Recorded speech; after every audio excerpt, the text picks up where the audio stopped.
बोला ससुरारी में हाँ। साली सरहुआइनी में केगा बड़े भाग से मिलेला जीजाजी भाग से मिलेला जीजा भी होई लंबी छोटी बात आहिर दे जैसन छे कमर बड़ी भाग से मिलेला जीजाजी भाग से मिलेला।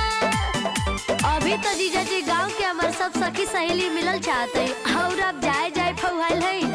अरे साली जी फिर कबो आई त सबके लपेट ले। तू तो हमारे बारे में जानते हो।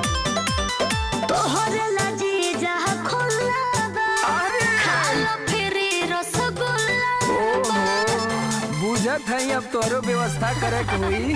हो गई लू